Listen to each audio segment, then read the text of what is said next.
Eu trouxesse o secretário estadual de Segurança Pública, o advogado Chico Lucas, para falar sobre o Pacto pela Ordem, um conjunto de leis proposto pelo Executivo à Assembleia Legislativa para aumentar ainda mais o combate à violência e à criminalidade no estado do Piauí. Eu já pensei aqui algumas dessas leis, mas muito por alto, porque é melhor que o próprio secretário fale.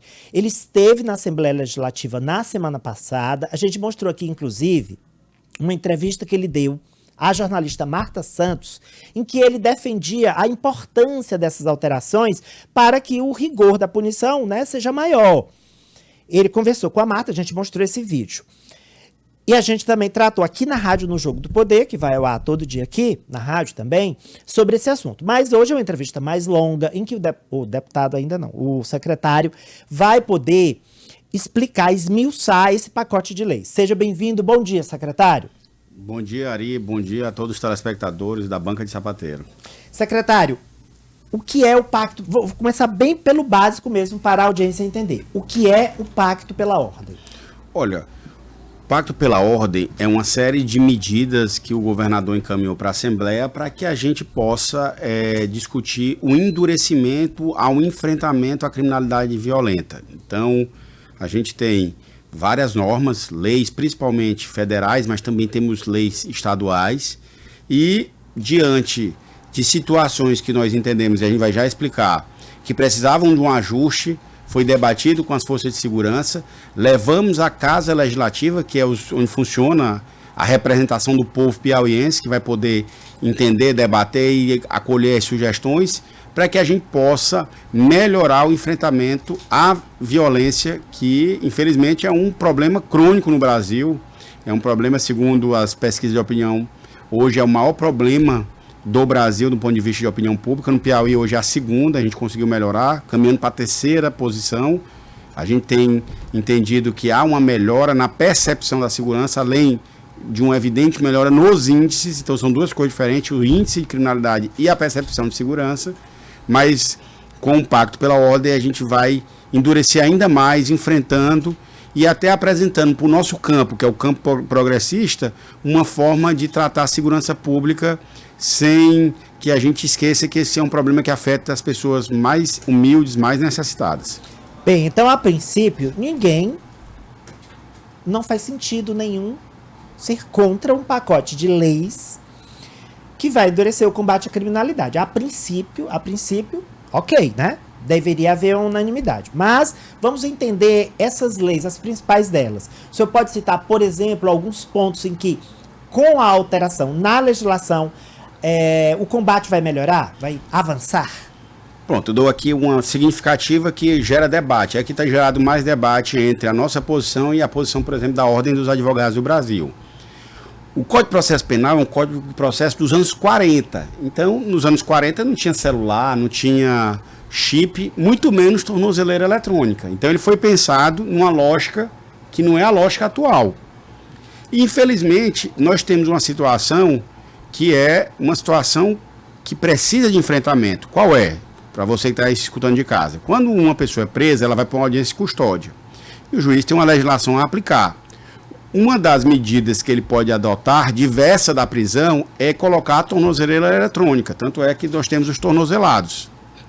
Esse tornozelado, ele tem regras, ele não pode sair de um determinado lugar, ele não pode frequentar bares, ele não pode ir para noite. Então tem as regras, ficam lá num banco chamado Banco Nacional de Mandado de Prisão, o BNMP, as medidas cautelares estão lá, podem ser consultadas.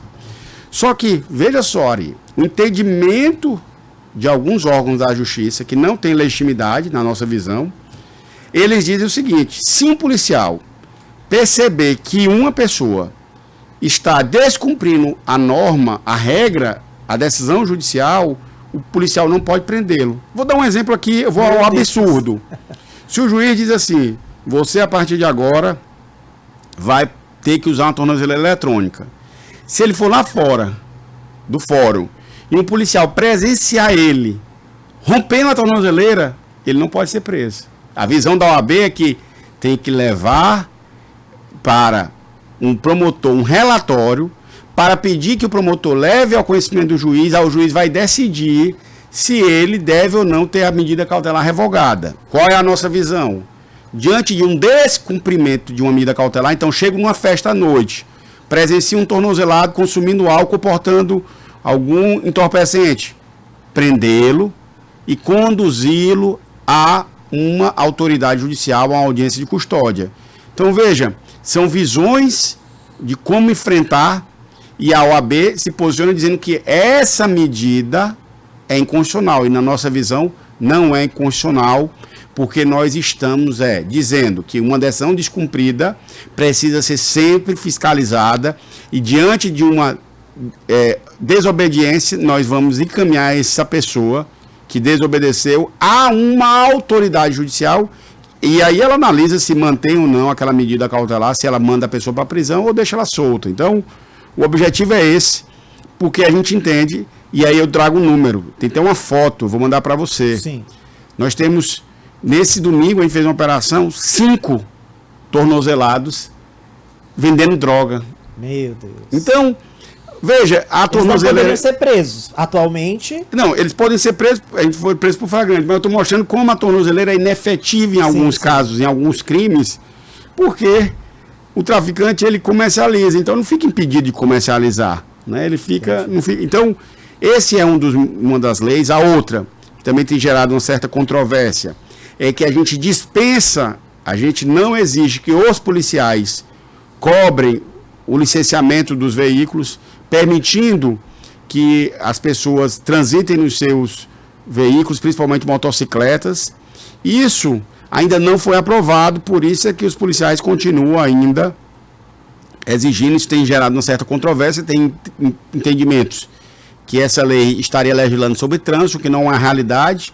Ela é uma legislação que trata das atribuições das polícias civil e militar do Estado do Piauí, então o Estado seria legitimado a fazer isso. Outras normas, como por exemplo a questão da classificação dos presos, da remoção dos presos, o Estatuto das Vítimas, os recursos dos oriundos dos crimes serem revertidos para indenizar as pessoas que sofreram com os crimes. Então, são uma série de medidas, Ari, que visam justamente mostrar que há um caminho aqui no Piauí, que é o de levar as coisas ao conhecimento das autoridades, mas sem perder de perspectiva que há sim que ser reprimido o crime através de processos céleres e efetivos. Eu vou me ater a esse ponto das blitzen, porque tem muita pergunta aqui no 2107, há ainda um foco de dúvida, que é exatamente esse. Muita gente perguntando, como o Luiz Mário, se já está valendo a sua determinação para que carro e moto com documentação atrasada não fique retido nas blitzen. E aí o senhor acabou de explicar. Não, é preciso haver uma alteração na lei para que isso passe a vigorar. Eu estou aqui dirigindo meu carro, pilotando a minha moto, sou parado numa blitzen ali na Zona Leste. Aí eu estou com CNH ok, a moto não tem restrição de furto-roubo, não tem chassi adulterado, tá tudo okzinho. Mas, por algum motivo, eu vou citar o exemplo do carro, porque moto tem hoje PVA isento até 160 cilindradas. Então é muito pouco provável, né, que alguém não tenha pago o licenciamento de menos de R$50. Mas vamos para o carro. Tá tudo ok, meu carro não é roubado, eu tenho CNH, tá em dia, não tô alcoolizado, só que tá com a documentação, tá com o IPVA atrasado. Eu atrasei, não deu para pagar, enfim, e eu tenho ali uma multa também. Com a mudança na lei, aí não vai ser retido o carro? A ideia é essa, justamente dispensa. Hoje existe o quê? Vou explicar para a pessoa. O CTB, que é o Código de Trânsito Brasileiro, exige que o condutor do veículo tenha todos os documentos à mão e os veículos estejam licenciados. Há uma delegação da atribuição de fiscalizar para as polícias. O DETRAN passa a competência e alguns municípios também. O que é que nós estamos dizendo? Essa norma não vai ser fiscalizada pela autoridade policial, porque o nosso foco é o combate à criminalidade. Agora, claro, eu como autoridade pública, eu estou adstrito ao princípio da legalidade. Eu preciso respeitar a lei. Então, o que é que nós fizemos? Nós mudamos o nosso entendimento e encaminhamos um projeto de lei para a Assembleia. Esse projeto já foi aprovado na CCJ, falta, e essa semana eu acho vai ser aprovado no plenário. Aprovado, o governador sancionará imediatamente. Alterada a lei, aí a pessoa vai dizer, olha, agora tem uma lei. Ou seja, as pessoas confundiram, porque quando a gente explicou o que era o pacto, a gente explicou pelo nosso dever de publicidade e transparência, para que as pessoas entendessem. Mas o gestor ele não pode mudar uma norma, uma lei, sem passar pela casa do povo, que é a Assembleia Legislativa do Estado do Piauí. Então, a lei foi encaminhada, foi debatida na CCJ, já foi aprovada na CCJ, e essa semana, muito provavelmente, será aprovada no plenário. Aprovada, vai para a sanção, e aí sim começa a valer a regra de que carros e motos não serão mais apreendidos em caso de documento atrasado. O Benedito diz o seguinte: secretário, parabéns pelo trabalho e vai em frente apertando contra o crime, que o senhor terá o apoio das pessoas de bem. Obrigado, Benedito, ele está sempre conosco aqui participando diariamente. Eu lembro que quando eu recebi o pacto, tinha uma lei da sucata. Lei da sucata. Queria entender melhor sobre essa lei da sucata. Olha, Ari, a gente identificou quais são os produtos mais roubados no Piauí, né? Então, primeiro era o celular. Então, a gente focou no celular, acho que já foi muito debatido, virou uma política nacional, o MJ incorporou a tecnologia que foi desenvolvida, porque é o crime mais comum no Brasil, não é só no Piauí. Você, quando vai para São Paulo... Avenida Paulista. Avenida Paulista justamente, é impossível. Então, hoje, a realidade, você pode andar no celular aqui no Piauí, porque caiu muito o número de roubo e furtos. Quando a gente resolve um problema, as pessoas, tudo bem, resolveu, agora vamos resolver o outro. São legítimas essas cobranças, mas ainda é um problema nacional, né? Aí, São Paulo, o taxista recomenda nem que a gente use dentro do carro, porque eles quebram o vidro. Sim, eu tenho um amigo que já foi assaltado, porque o vidro estava aberto, o vidro de trás estava frio. Então o vidro estava aberto, ele estava mexendo no celular. Passou um rapaz, pegou o celular dele, colocou o braço dentro do carro, tomou o celular e seguiu. E o taxista disse: olha, eu não vou perseguir. Não tem como. Não sei para onde ele vai. Falei para o senhor não usar o celular. Dentro do táxi. Pronto. Então, conseguimos resolver o roubo e furto de celular. Qual é o outro objeto que é muito valioso no mundo do crime? Motocicletas. O número de veículos roubados é pequeno número, então o número de motocicletas é um número que, apesar da redução, ainda é significativo.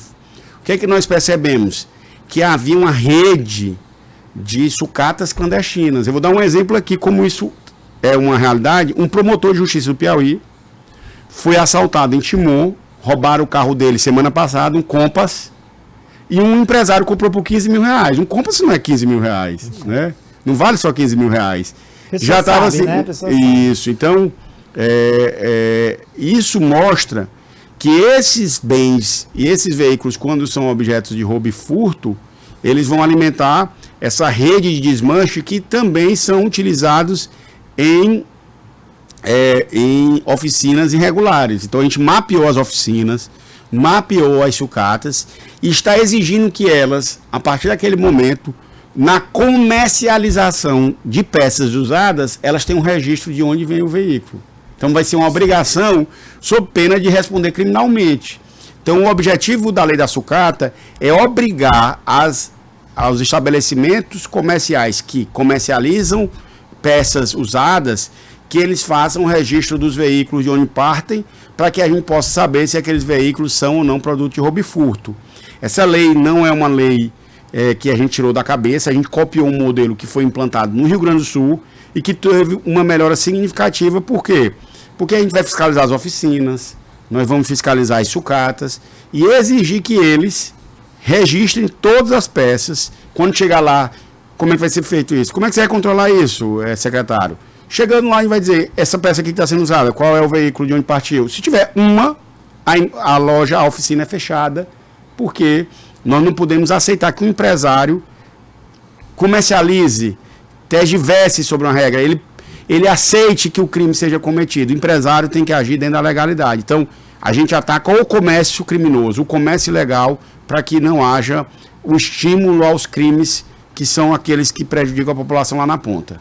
O Vilian, que também participa diariamente do programa, ele coloca 2 pontos interessantes. Ele diz o seguinte: pergunte ao secretário se não haverá uma perda grande de arrecadação com essa decisão de não apreender os carros com IPVA atrasado. Porque ele diz, olha, o IPVA é uma fonte de recursos significativa. E esse dinheiro é usado, inclusive, para recuperar as vias estaduais. Se houver essa liberalidade, os motoristas podem deixar de pagar o IPVA, sabendo que não vão ser pegos, a não ser que eles viajem, né? Se forem pegos pela PRF, mas aqui eles não vão ser pegos. Quer dizer, não vão ter o carro retido. E aí ele pergunta isso, será que não vai haver perda de arrecadação e os motoristas não vão se sentir assim desobrigados de pagar o imposto? Olha, na verdade, existe uma discussão sobre esse direito ou não da retenção. Isso, inclusive, tem entendimento de alguns tributaristas que se chama de sanção política. O Estado, ele vai fazer a sua exação, a sua cobrança por vários meios. Não quer dizer que a pessoa não vai deixar de pagar. O Estado pode entrar com execução fiscal, pode botar o nome da pessoa no SPC Serasa, como já. Então o Estado vai cobrar o imposto. O Estado não vai cobrar o imposto de uma maneira vexatória. Como?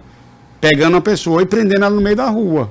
Entendi. Ou seja, aí ele não vai deixar de cobrar. Não vai deixar de cobrar, não é? Na verdade, o IPVA da moto até 170 cilindradas foi zerado. Foi zerado. Mas veja, o IPTU não é devido pelos imóveis? Muita gente não paga.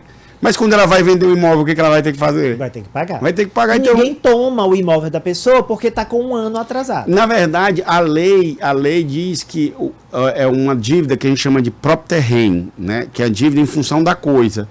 Se o município executar o IPTU, mesmo que seja o único bem da pessoa, o Estado pode executar o bem e fazer aquele bem servir para pagar uma dívida. Então veja como é, mas isso não faz com que a gente expulse as pessoas da casa. Eu não conheço ninguém que foi expulso porque ficou um ano sem pagar. Por quê? Aí, então, da mesma forma, ou seja, é porque existia no passado menos instrumentos. A tecnologia era muito mais difícil. Você obrigava, na verdade, era a pessoa estar com um documento, para a gente saber se aquele documento era importante, o documento, o papel do documento do carro era um papel moeda. Então veja, o papel moeda era usado onde? Em dinheiro, passaporte, certidões, em licenciamento do carro e carteira de motorista. Hoje, o licenciamento do carro é um QR Code, é impresso em papel, né? As pessoas antigamente era um papel verdinho, agora você imprime em casa. Então, há meios, instrumentos de se fazer a cobrança. E lógico, a nossa preocupação é com o social. Principalmente, o nosso foco é mostrar para as pessoas o que a gente quer, na verdade. Estou vindo agora de uma reunião no TCE com o Ministério Público. O Piauí morre mais gente, o dobro de pessoas, no trânsito em relação a homicídios. Mas a gente não fica consternado, a gente não se revolta com as mortes no trânsito. A gente entende isso como fatalidade. E a gente vai endurecer as regras de trânsito. E por aí a gente quer mostrar, o Blitz não vai ser para fiscalizar, não para que a gente tome carro. A gente quer que as pessoas respeitem as regras de trânsito. A gente quer que as pessoas elas preservem a vida, seja de qualquer forma. Seja a violência no uso de arma de fogo, mas seja a violência também usando um carro, uma moto. As pessoas não se compadecem da violência praticada por indivíduos conduzindo veículos.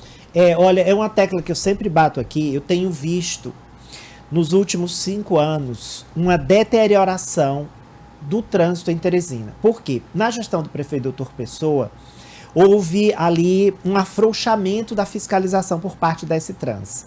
Porque eu acho que ele próprio, que sempre adotou uma linha bem popular de eu não vou fiscalizar quem vende produto no centro, pode vender na praça, é um trabalhador, eu também não vou ficar perseguindo, né? Ele usava esse discurso, quem tá ali dirigindo, não sei o quê. Hoje eu já vi moto, o cara pilotando na contramão, em plena ponte estaiada. Gente, você pilotar uma moto numa contramão, numa ponte, em cima de uma ponte. Também já vi na Ponte da Primavera. Passar em cima de canteiro de avenida, nem vou citar. Na Santa Maria da Codiba, Avenida Putivério, na Marechal ali, na frente do Shopping Rio Boutique, os canteiros são mais baixinhos. Bem, enfim. Então, esse afrouxamento é um desafio para a nova gestão do Dr. Silvio Mendes, que já aumentou a fiscalização das trans, a gente já percebe isso, mas vai ser difícil reeducar essas pessoas. E eu sempre também defendo que campanha educativa é lindo, não resolve. Se não mexer no bolso, na fiscalização dura, não resolve, não adianta. Inclusive, é um discurso de quem descumpre a legislação. Ah, quer punir a gente, por que não faz campanha? A pessoa já tem o discurso para se livrar, sabendo que ela vai se livrar, porque a campanha ela vai jogar aquele papel fora.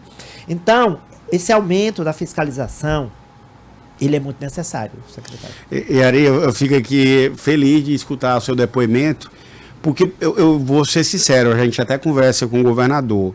Eu digo, governador, se for para nós sermos gestores, para não enfrentar os desafios e os problemas, para a gente querer dar um de bonzinho, é melhor não ser político. Então, assim, o trânsito teve uma deterioração muito forte na gestão Pessoa, é fato, porque era uma visão distorcida de como deve agir um gestor. Mas nós temos aqui no Piauí situações que beiram a incivilidade. Então, as pessoas elas cobram dos gestores um comportamento ético, que respeitem as normas, mas elas não dão o exemplo também, às vezes, para os seus filhos, para os seus familiares, para os seus amigos. E essa questão de campanha educativa, já foi feita muito campanha educativa, já foi feita e as pessoas já sabem. Eu dou aqui um dado simples. Qual a pessoa que está nos assistindo agora que desconhece a obrigatoriedade do uso do capacete? Eu quero saber quem é a pessoa que não foi orientada, que nunca viu uma campanha educativa sobre o uso do capacete.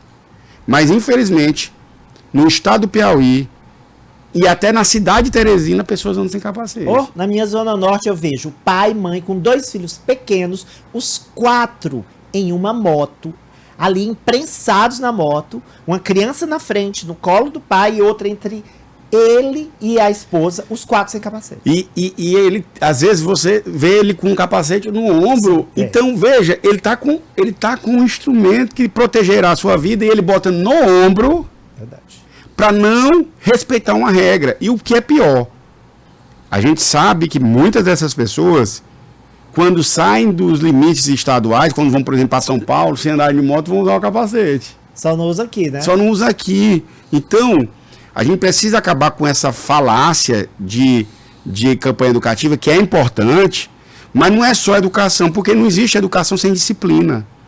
Você tem que punir aqueles que desrespeitam a norma. E nós vamos punir. O capacete é questão de honra. Ainda que seja antipático, sou antipático, nós vamos trabalhar o trânsito. Vou dar um dado aqui, Ari. Sabe quantas pessoas no ano passado morreram no Piauí vítimas de animais soltos? 69. 69 pessoas perderam as suas vidas porque alguém não se deu o trabalho de prender um boi. Gente, se você tem um animal, você tem que prendê-lo, você tem que guardá-lo. Então a gente mutilou famílias porque não quer respeitar uma norma de civilidade. Isso aqui não estou falando nem mais de século XXI, nem século XX. Prender os animais. Então o Piauí precisa parar de achar que só existem obrigações para alguns e para outros não. Todo mundo vai ter que seguir. Uma das coisas que nós estamos vendo, todo dono de animal que causou uma morte tem que ser responsabilizado por homicídio culposo. Justo, justíssimo, é isso mesmo. E agora, quem pegar os animais soltos, nós vamos ser mais duros. Então, quem criar boi solto, vai perder seu boi. É só porque ele causa prejuízo. Animal não é para ser criado solto. Não. Então, isso é o que a gente está mostrando. A gente quer discutir, mas lógico, nosso objetivo não é trazer essa face disciplinadora. O que a gente quer é que as coisas funcionem. Então, nós elencamos as principais causas de morte e todas elas têm enfrentado. O Piauí foi o primeiro, por exemplo, primeira causa de morte no país, e no Piauí, acidente vascular cerebral, derrame e infarto. O Piauí foi o que mais reduziu com a rede AVC. Ou seja, fazendo a descentralização do atendimento, melhorou. Câncer, aí você tem toda uma questão da prevenção, câncer de pele, câncer de mama, são várias campanhas, porque são vários de próstata, tem as causas mais comuns. Violência, direto, combate à facção, pacto pela ordem, aumento do número do efetivo policial. Aí trânsito, passou violência. No ano passado morreu mais de 1.100 pessoas no trânsito e só 500 homicídios. Então é mais do que eu dou. Mas as pessoas continuam entendendo que a morte no trânsito é como se fosse uma morte menos revoltante. E não é. Toda morte... Como se fosse inevitável, né? É quase. Tu não acha que é inevitável? Quantas vezes você escuta assim, evitável. a pessoa, por exemplo, eu recebi a notícia de um jovem vaqueiro lá da minha cidade, Pedro II, que morreu num acidente de moto, bateu no animal. Aí as pessoas, tão novo, tava passando um animal. Gente, não era para ele ter morrido. Não era para ele ter morrido. Não era inevitável, era evitável. Então, é isso que a gente quer fazer isso. Maravilha, eu quero agradecer ao secretário estadual de Segurança Pública, Chico Lucas, por ter vindo aqui falar pra gente sobre essas leis do Pacto pela Ordem. Muito obrigado, secretário. Excelente semana para o senhor. Eu que agradeço, Ari, a toda a TV Jornal Meio, a Banca de Sapateiro, você que é um jornalista muito respeitado e que, graças a Deus, também tem essa consciência, que você continue educando os seus telespectadores e seus ouvintes. Gente, é simples. Vamos respeitar as regras, porque respeitando o próximo, a gente também vai ser respeitado, né? Infelizmente, a gente tem a cultura do jeitinho, da vantagem, isso é muito negativo, e o trânsito é uma dessas questões que demonstram a falta de educação que algumas pessoas têm. Sem dúvida. Enquanto o secretário sai aqui do estúdio, vou gravar com ele também rapidinho para o Jogo do Poder. O vereador de Parnaíba morreu ontem aqui em Teresina, o vereador Brunão, do PL. Devido a complicações de uma cirurgia bariátrica que ele fez para perda de peso. Ele foi internado no dia 17 de abril e morreu ontem aqui na capital, uma consternação muito grande em Parnaíba. O prefeito Francisco